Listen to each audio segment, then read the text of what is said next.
Greetings, Pokemon fans, and welcome back to Poliwrath. My name is JD, and today we're doing a very unique video. It's different than other videos I've done on this channel when it comes to Pokemon. I usually do prediction videos, playthroughs, recaps, rankings, things like that. But today I'm going to break down my first ever team in Pokemon Blue. Now, Pokemon Blue is not the first Generation 1 game I've ever played. I'll give the caveat story about that here in a minute, a little bit of context. But Pokemon Blue is my, that's why it's my go-to when it comes to doing playthroughs. It's the first game I ever had. So, played Pokemon Red. Here's the scenario, here's the breakdown of how that happened. The story is my mom had a friend growing up named Cindy. And she used to come up all the time. We lived in Maryland, she lived in Virginia. It's about a 5 to 8 hour drive depending on where she lived. She bounced around a lot, she lived a lot of places. But it was always in Virginia where her family lived. Whenever she'd come up, she would bring her son Philip. Philip would come up, they'd stay like a week, and he was, pretty cool guy. I always hung out with him, always, played well with him. But one time he came up and he brought a Game Boy with the game Pokemon Red. And I don't remember if he'd beat it or not, or he was bored with it, but he let me play it for that whole week. New game, start over, whatever. And I absolutely fell in love with this game. It was the most disjointed team ever. It was like Charizard level 70 going into Silph. And then like his group of little friends like Ekans and Pidgey and things like that. I only used Charizard in battle. I didn't use other Pokemon. I hated Rage. I remember I got really sick of Rage because it wouldn't let me click anything else. However, I didn't beat the game. I just played through a little bit and got a taste of Pokemon. And then I wanted it for Christmas. My parents got me a silver pocket Game Boy in the game Pokemon Blue. So we're going to break down the team that I had in that playthrough. The first Pokemon I had is one of the starters, so that gives us the option of Charmander, gives us the option of Squirtle, and the option of Bulbasaur. And I chose Charmander. Charmander to me is the best starter. I will argue this till I'm blue in the face. I've played through with Charmander, Squirtle, and Bulbasaur. None of them are as good a starter as Charizard is.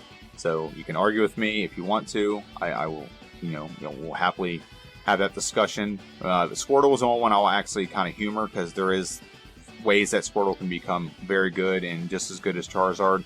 But Charizard is the guy. And when it comes to team building, Charizard forces you to make a really good team, and you'll see why here in a little bit. Because the first gym is kind of tricky, but his Pokemon, Brock's Pokemon, are really weak to special. And you're going to have Ember, so the gym's not as hard as it seems. You just got to be smart about it. He has no rock moves, so it's all normal type, so you can handle Brock pretty well. It's the next gym that you're going to have problems with, which is Misty, and you got to build your team really well around Charizard. That's why Charizard, to me, I think is the best. He can brute force his way through some problems, but you have to build a team around him that's very good, and you have the best team overall when you build around him. The next Pokemon that I added, you pick him up, you can pick him up in the Bug Forest, and he has a very low encounter rate, but you can get him nonetheless. And this counters your problem you're going to have with Charizard, which is the second gym is Misty, the water gym leader. Pikachu gives you Thunder Shock, and Thunder Shock gives you the ability to beat Misty. He's not exactly like the greatest stats, Pikachu, but is an electric Pokemon. He does handle flying type Pokemon. You're going to come across those with your rival. You have there's a trainer that has 3 Pidgeys. I call her Sandy now. So you're going to come across that. Pikachu makes that a one-hit knockout for every Pokemon. So there's a lot of benefits. And then when you beat Lieutenant Surge, you get Thunderbolt with this Pokemon. And then when you get through Rock Tunnel and get the Celadon City, you can get the Thunder Stone and evolve this Pokemon. And now you have a very fast and a very powerful special attacker that all you need to do is handle water Pokemon and handle flying Pokemon. You don't have to have it handle anything else. And in the Elite Four, this will sweep Lorelei, and then you really don't need it for much else other than like Lance's, Gyarados, and your Rappel's Pokemon. Yeah, it's not the greatest Pokemon. If I could choose the greatest team in Generation 1, that's a different discussion. I would choose probably Zapdos if I had the chance, but this wasn't an option. Didn't know how to get Zapdos, but I did know that Pikachu could be got pretty early, and I used this Pokemon, used the Thunderstone, and made this a very effective member of my team. Moving on to the next Pokemon is Victreebel / Bellsprout Spat / Weepinbell. You can get this Pokemon pretty early in the game. So once you get to Cerulean City where Misty is, once you beat the Nugget Bridge to the left, you can go over there and pick up a Bellsprout. And when you get the Bellsprout, it starts off with Vine Whip and Wrap, so you have a decent moves there. It can help you with Misty's Gym if need be. And then you also have the ability to level it up. You have the ability to evolve it. And then when you get this Cerulean City, just like with Raichu, you get the ability to give it the Leaf Stone. You want to make sure you have Razor Leaf before you do this, but you give it the Leaf Stone, and this is a very powerful Grass-type Pokemon. Eventually going to beat Erica. You can add Mega Drain to it. this Pokemon just eats it up. And this is kind of a peek into the future. I've played through with all the grass type. I played through everyone in Generation 1, but I've never played through all of them fully evolved. But I am firmly believe that this is the best grass type in Generation 1. So I've already got the best fire type in Gen 1, grass type. This is a very well built team. I'm proud of myself from my younger days. But this Pokemon is very powerful. It's very good. The counterpart to this is I'm pretty sure I had this when I played Pokemon Red. I had Oddish that I never got evolved. I just had an Oddish, and it didn't do a lot. It kind of helped me a little bit with Misty, so that's the only reason I had an Oddish.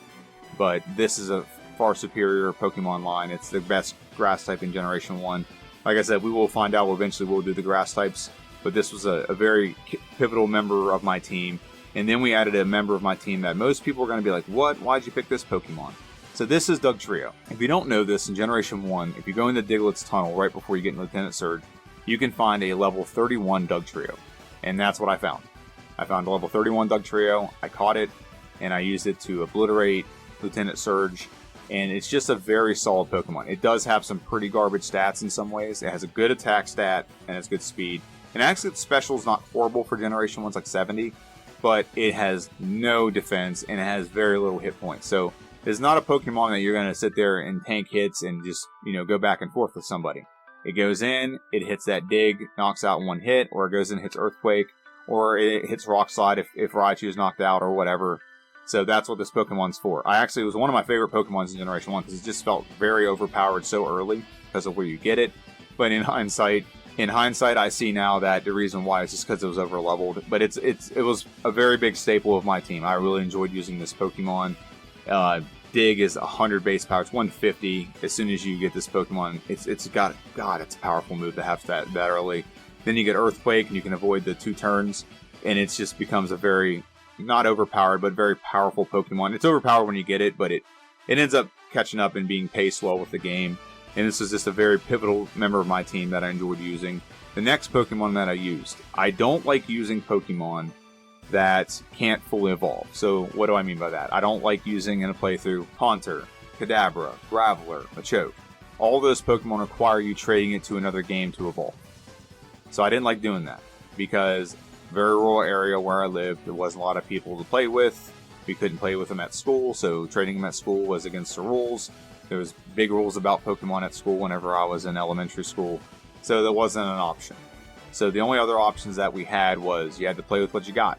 And either I play with Kadabra, or I find another Pokemon. And if you catch an Abra, you can trade this. You can backtrack through Diglett's Tunnel and get to Pewter City close to it, and you can trade an Abra for a Mr. Mime.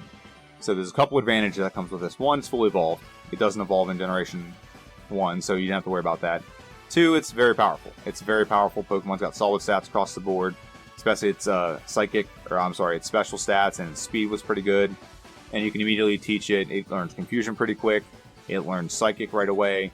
So there's a lot of things that perpetually snowball with this Pokemon. And here's the thing. When you play with a traded Pokemon, you get a traded Pokemon, it gets its level twice as fast.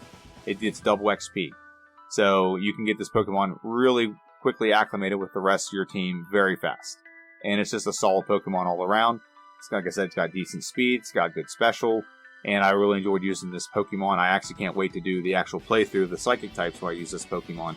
I've done it before, but I've never really focused and optimized, and I think there was an error in the original one, and I'm going to be able to correct that error, and I can't wait to do that. So Mr. Mime, very pivotal member of my team. And then the final Pokemon on this team, which you all probably could have guessed it, it's the mascot. It's the Pokemon that I put in my logo that I like that much. Well, it's pre-evolved forms in my logo, but it's Poliwrath. You can get this Pokemon after you get to Lavender Town. You can go south, you can pick up a good rod, and you can get a Poliwag that way. Now, in most playthroughs, I don't like using this Pokemon, not because it's bad or anything, but the problem I have is I like building my team as early as possible. Every one of the other Pokemon you can get semi-early. You can get Mr. Mime, but technically you can get, no, you can't. You have to use Cud. So after the second gym, you can technically get Mr. Mime. You can go beat Missy's gym, beat all the Nugget Bridge, all those guys, and go down like you're going through the SSN, go to Diglett Tunnel, travel Diglett Tunnel, go all the way back and trade an Abra for Mr. Mime, and you have 5 of the 6 members of this team locked in at that point. But Poliwhirl / Poliwrath / Poliwag, you get it so much later, I don't like doing that. So what I do usually now, if I were to play through, I buy the Magikarp so that I can evolve it into Gyarados as soon as possible. It is a downside to that. Gyarados is in the slow level upgrade, so it takes forever to do. However, Poliwrath right now is the #1 Pokemon in my playthroughs. I haven't done a second playthrough yet, so I can obviously get it optimized. I can get it to go better. This Pokemon's very powerful. Now, when I played through, I had Amnesia, and then I evolved with the Water Stone. When you evolve with the Water Stone, you can't learn any more moves via level up. So the fact that I had Amnesia and I leveled this guy up and then evolved him, it was just very powerful. So this is like one of the most powerful members of my team. It's dual typing, so it does have a little bit more weaknesses than most Pokemon. However, this Pokemon was very powerful, and I enjoyed having it on my team. And then now that we're got the whole team listed, I can go and go here, and I can showcase you guys the rest of the whole team in and of itself. Charizard, Raichu, Victreebel, Dugtrio, Mr. Mime, and Poliwrath. That was my team, my first ever playthrough of Pokemon Blue. Let me know what you think in the comment section down below. Obviously, there's 1 or 2 Pokemon here I can point out right away if people say, "Oh, I can't believe you used that. You should have used this." And you're not wrong. Dugtrio is probably one of those. Mr. Mime, maybe even Pikachu. I don't think you can argue the other two, like Raichu, or I'm sorry, Victreebel and Poliwrath. Most people are going to sit there and say, "Yeah, this is probably the best option for you." But that was my team. And that was the team I had. I obliterated the Elite Four with this team. I absolutely destroyed them. And this is a very solid team to me.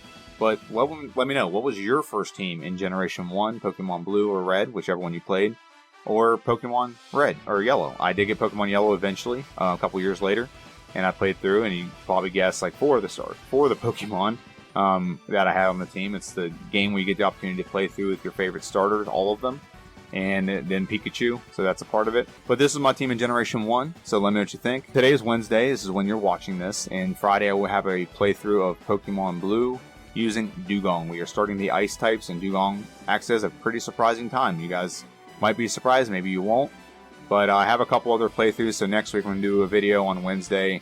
It's not anything special, but I played through a couple extra Pokemon to get better times, and I'm going to showcase how those times went and adjust the tier list accordingly based on those playthroughs. This is JD, this is Poliwrath. Thank you for stopping by, hope you enjoyed the video. Have a good one, I'll see you guys on Friday.